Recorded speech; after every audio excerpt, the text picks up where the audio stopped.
Doctor ज्योतिताई वाघमारे या लाडक्या बहिणीला आम्ही लाडकी बहीण मुख्यमंत्री माझी लाडकी बहीण योजना आपण या राज्यात राबवली। अनेक लाडक्या बहिणींच्या संसाराला हातभार लागला आणि त्यामुळे आता या शिवसेनेच्या माध्यमातून देखील डॉक्टर ज्योतिताई वाघमारे यांना शिवसेनेने राज्यसभेची संधी दिलेली आहे। खरं म्हणजे त्यांना देखील याची काहीच कल्पना नव्हती, परंतु शेवटी शिवसेनेमध्ये सर्वसामान्य कार्यकर्त्याला बळ देण्याचं काम गेल्या 3-3.5 वर्षापासून आम्ही करतोय आणि त्याचाच एक भाग म्हणून ज्योतिताईंना राज्यसभेची संधी दिलेली आहे। ज्योतिताई राज्यसभेमध्ये अतिशय पक्षाची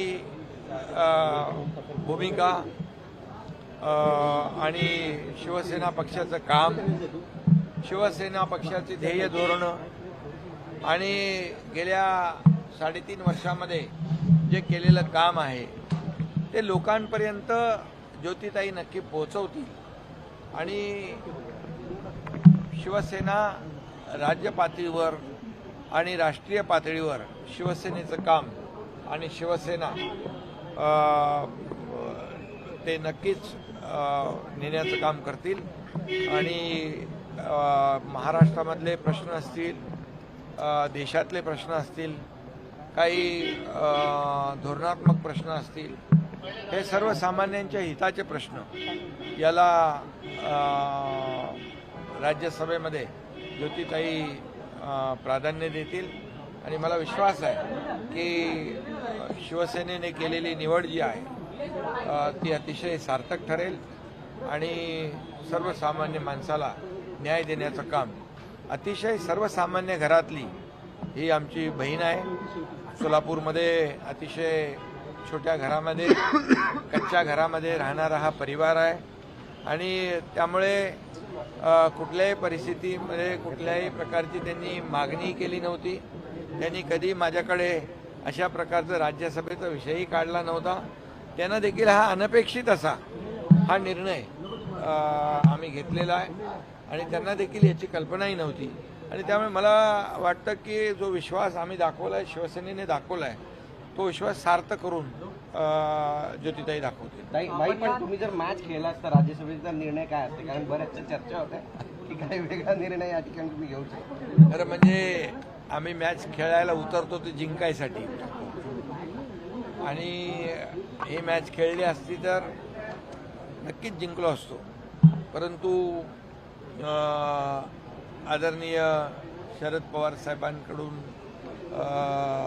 आलेली विनंती आणि एकंदरीत त्यांचं जे काही ज्येष्ठत्व जे आहे त्यांनी देखील राज्यासाठी देशामध्ये जे केलेलं काम आहे याचा सर्वांनीच विचार केला आणि सर्वांची भावना होती की ही निवडणूक बिनविरोध व्हावी। परंतु या ठिकाणी मी आपल्याला सांगू इच्छितो लोकमान्य टिळकांचे बंधू डॉक्टर रोहित टिळक यांच्या बाबतीत देखील आम्ही विचार केला होता आणि त्यांचं देखील चांगलं काम आहे। अनेक संस्था त्यांच्या लोकमान्य टिळकांच्या नावाच्या आहेत, युनिव्हर्सिटी आहे, खूप मोठ्या संस्था, अनेक संस्थांवर त्या अध्यक्ष आहेत आणि त्यांचं देखील सामाजिक काम लक्षात घेऊन आम्ही त्यांच्याबद्दल देखील नक्कीच शिवसेनेने विचार केला होता। परंतु पवारसाहेबांची उमेदवारी त्यांनी जाहीर झाल्यानंतर आम्ही तो विचार बदलला आणि ही निवडणूक बिनविरोध केली।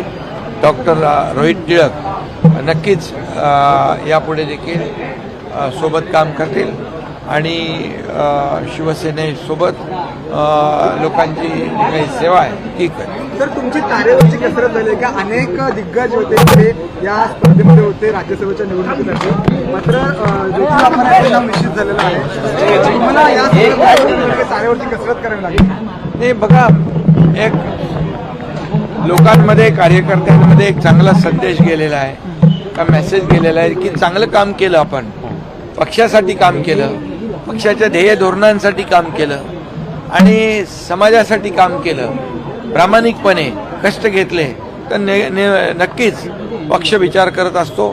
पक्ष हा चांगल्या काम करण्याची नोंद घेत असतो आणि मी देखील सर्वसामान्य कार्यकर्ता आहे. त्यामुळे सर्वसामान्य कार्यकर्ता चांगला जो काम करेल त्याला नक्कीच अशा प्रकारच्या संध्या मिळतील.